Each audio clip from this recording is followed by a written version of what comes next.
集中体 epitomizes 现。 group politics. 我们认为 We believe that the security of one country cannot be achieved at the expense of the security of other countries, still less can regional security be guaranteed by intensifying or even expanding military groups.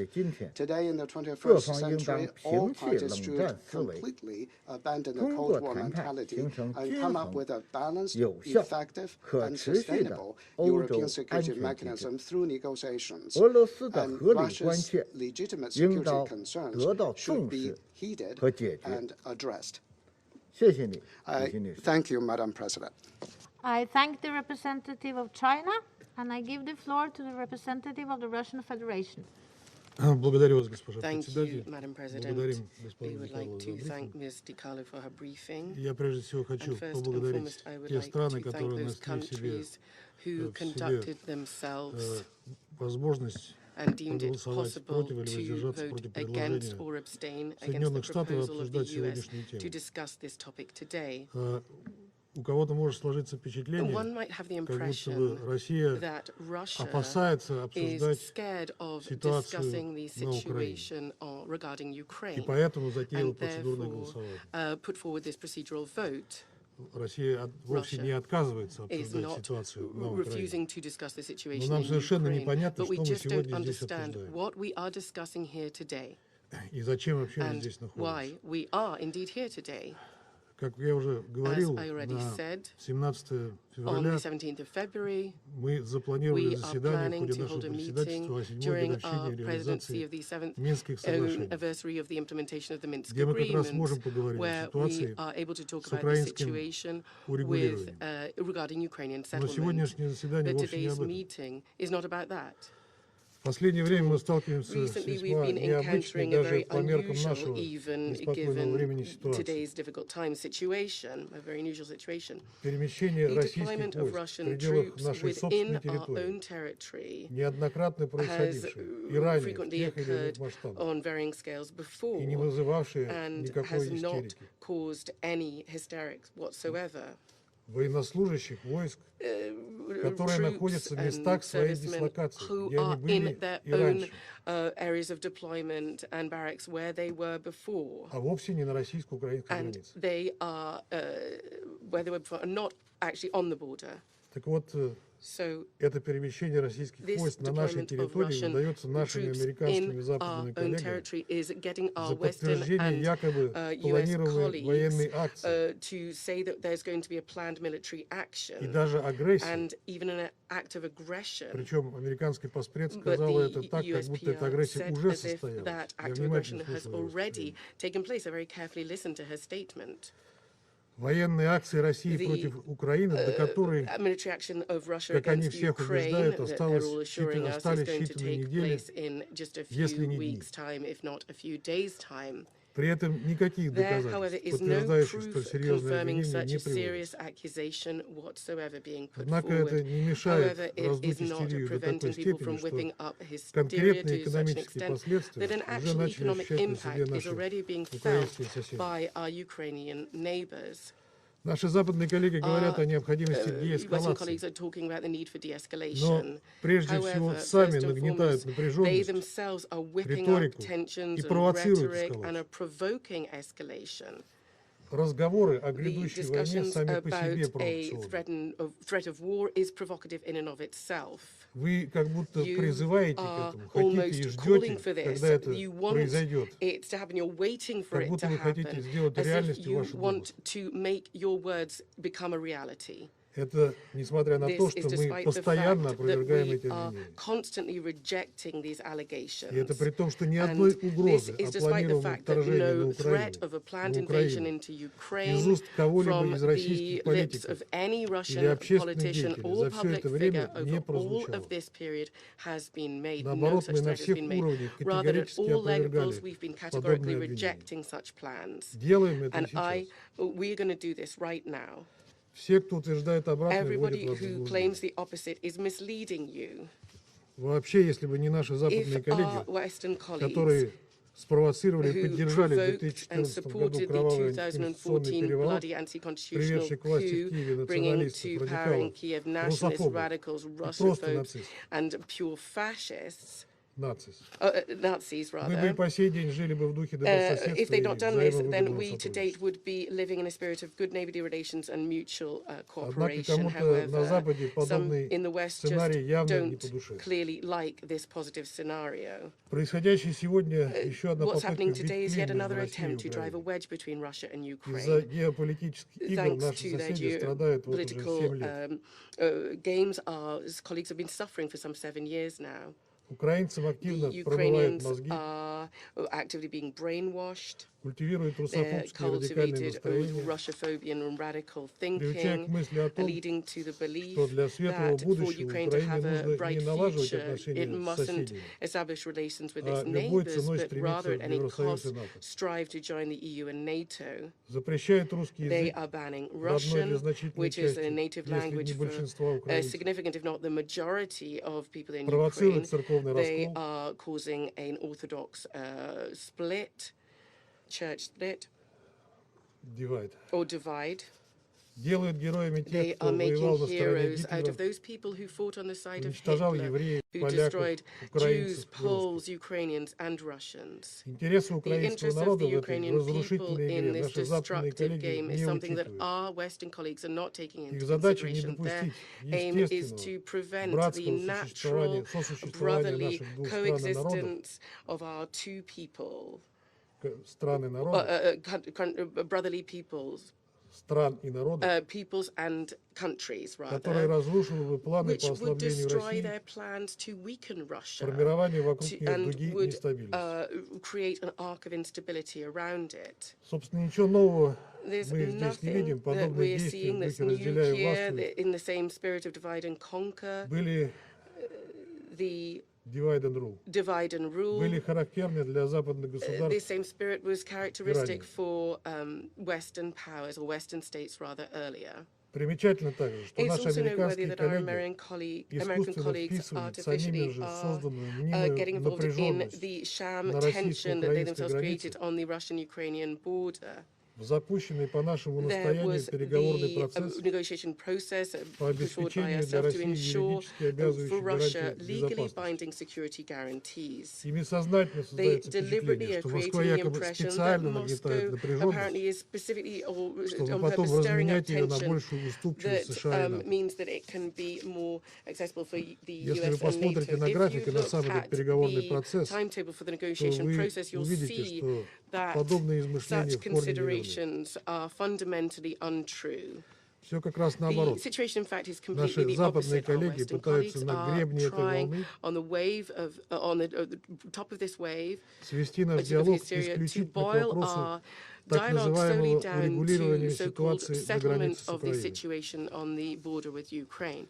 Our security demands are much broader. The non-accession of Ukraine to NATO, the non-deployment in its territory of foreign troops. All of this is just one part of the agreement that could fundamentally improve the military-political situation in Europe and for the world as a whole. And this type of agreement is something that we talked about in the Astana, Istanbul, and OSCE summits, where apart from the freedom to choose one's allies or alliances, was also the stipulation that the security guarantees of some states should not be carried out to the detriment of the security of other states. Since our American colleagues convened us today, let them show us any evidence apart from bogus narratives that Russia is intending to attack Ukraine. In the statement of my American colleague, there was a significant hodgepodge of accusations of aggressive actions by Russia, but no specific fact given. Incidentally, I'd like to put a question not only to our US colleague, but also to those who said, where did you get the figure of 100,000 troops that are deployed, as you state, on the Russian-Ukrainian border, although that is not the case? We have never cited that figure. We've never confirmed that figure. Мы помним эти приемы еще с тех пор, как покойный госсекретарь США Колин Пауэлл размахивал в этом зале пробиркой с неизвестным веществом в качестве доказательства наличия амура. Оружие так и не нашли, но что стало со страной, всем хорошо известно. Похоже, что и Украину наши американские коллеги готовы принести в жертву своим геополитическим интересам. Иначе сложно объяснить, почему, собирая нас сегодня, инициаторы встречи не прислушались даже к мнению президента Украины, просившего Запад не нагнетать панику. Уже губительно сказывается на экономической ситуации.